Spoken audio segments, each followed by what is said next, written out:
Sheila, we're ready. Will you just give me a bloody minute, yeah? And Peter Andre asked for help. You know, just say, oh, sorry, I've got a minute, I've got to do something else. Take that off.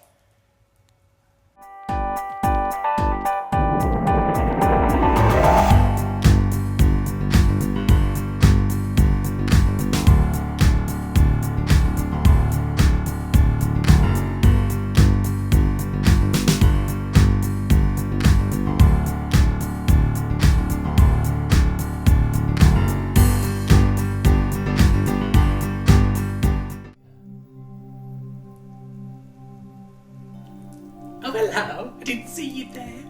My name's Sheila, and I'm here to count down the top 5 Vince moments. Now, I know that a lot of you think he turned 40 last year, but the truth is, he's been 40 for years. Now, I've searched deep within the cosmos for his best and his worst moments. Oh, look, a queen. We've got it all. Juicy gossip, heartbreak, and more celebrity guests than you could dream of. Now, first thing, how do you know Vince? So, who's this for again? Vinny. Vons.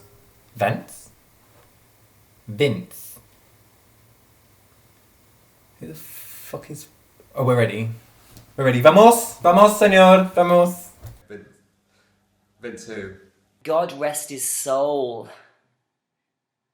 Sorry? He's not dead. He's not dead. This isn't a eulogy. Ah. It was back in 1995 at this opening for a karaoke. Back then he wasn't famous at all. I met Vince at a Kylie Minogue concert. I first met Vince 10 years ago when I was 8 years old. He groomed me for a life of frocks, a life of poppers, and a life of cocktails. We did a tour of the Newcastle gay scene in this 2-man, well, 1.5 man, because he had me on the knees most of the time, drag show. Well, I mean, what can I say about Vince? That old, fat bastard who isn't dead. Sorry, he's not fat. He's not fat. He lost weight. Right.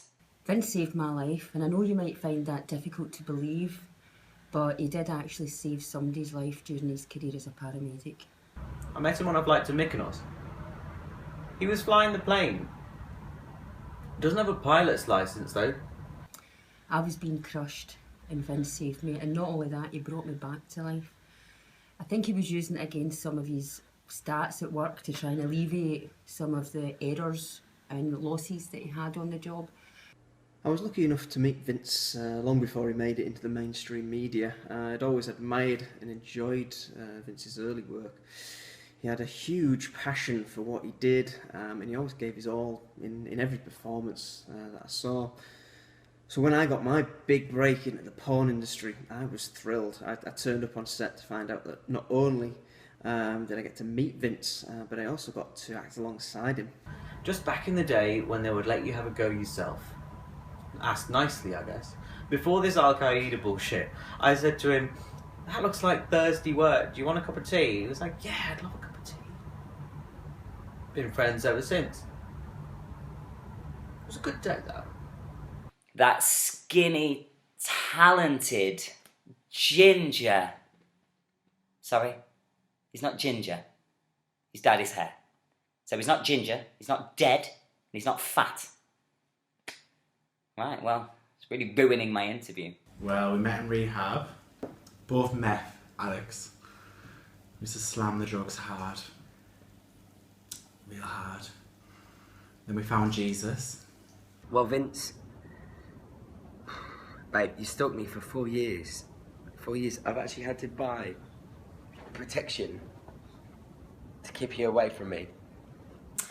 Well, actually, I think we were in Amsterdam at a cheese festival, having a lovely conversation, and he was just talking to me, and he went, I love cheese, and we've been fast friends ever since.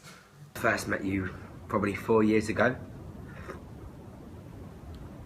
I wasn't drinking hot chocolate back then. I was having a beer, and you were sprinkling arsenic into it. And I looked at Wayne and said, Wayne, what is that going into my drink? And Wayne said, who cares? Get you pissed. I said, well, cheers then.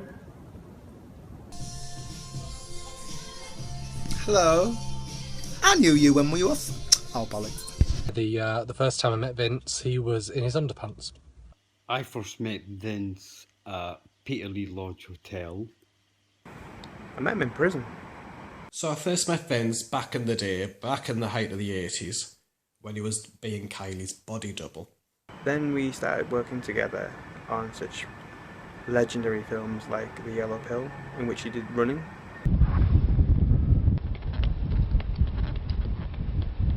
I am proud to call that not fat, not ginger, not dead Vincent McCluskey my inspiration.